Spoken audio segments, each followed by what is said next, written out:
¿Qué tal? Hoy vamos a explorar algo que es de verdad fascinante, la estructura del idioma maya yucateco.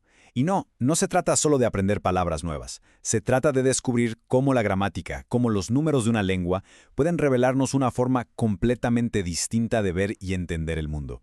Y miren, esta cita de Aaron Tamay Ruiz, que es la que inspira todo este análisis, lo resume a la perfección. La palabra clave aquí es ciclos. El idioma maya no es solo un conjunto de palabras, es más bien como un mapa de una realidad donde todo está conectado y se mueve en ciclos, no en una línea recta. Vamos a ver exactamente a qué se refiere. Bueno, para empezar a desmenuzar esta lógica, fijémonos en algo tan básico como los números, porque créanme, la forma en que una cultura cuenta las cosas nos dice muchísimo sobre qué es lo que de verdad le importa. Y aquí está la primera gran revelación. Mientras que en español decimos 1, 2, 3 y ya, en maya yucateco un número no puede ir solo. Siempre tiene que ir acompañado de algo llamado clasificador numeral. Es una pequeña partícula que nos dice la naturaleza de lo que estamos contando. O sea, la cantidad y la esencia de un objeto son inseparables. A ver, vean estos ejemplos. Para decir un perro no basta conjuntar jun, que es uno, y pic, que es perro. No, en medio necesitas meter el clasificador tulul. O para una fresa usas pel, y para un árbol, kul. Cada una de estas palabritas extra está describiendo una categoría completamente diferente del ser o del objeto. Y aquí vemos la lógica detrás de todo esto. Pel se usa para cosas más generales, inanimadas. Tul es exclusivo para seres vivos, o sea, personas, animales. Y kul, fíjense qué específico, se usa para cosas que están plantadas o en posición vertical, como un árbol o un poste. Es una forma increíblemente precisa de ver y de clasificar el mundo que te rodea. Pero la cosa no para ahí. La lógica va todavía más profundo. Si los clasificadores nos muestran el qué, la base numérica nos va a mostrar el cómo y el porqué de su pensamiento matemático. A ver, mientras que la mayor parte del mundo adoptó un sistema decimal, o sea, basado en el 10, el sistema maya es vigesimal. Su número clave, su unidad fundamental, es el 20. Y esto es brillante. La palabra para decir 20, yuncal, no es solo un número, es todo un concepto. Literalmente significa un cierre.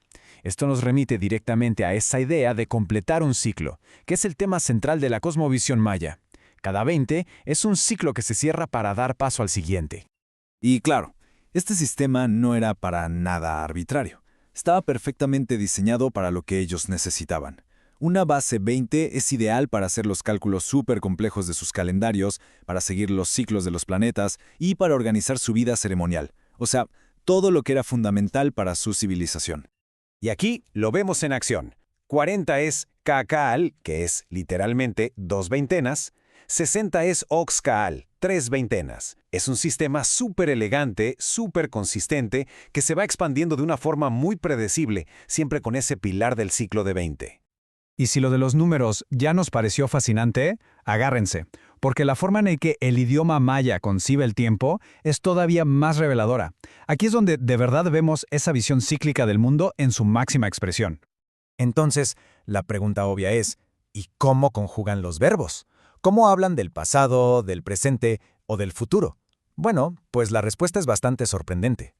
Así como lo oyen, en lugar de poner una acción en una línea de tiempo, el maya yucateco describe si esa acción está en proceso, si es algo que se repite o si ya se completó. No le interesa tanto cuándo pasó, sino cómo pasó.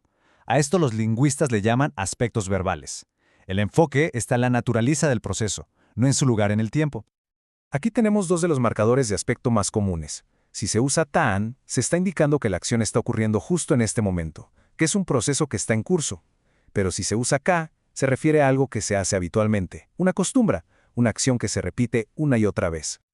Ok, ya tenemos las piezas del rompecabezas, los clasificadores, la base 20 y los aspectos verbales. Vamos a ver ahora cómo se junta todo esto para formar un pensamiento completo, una oración.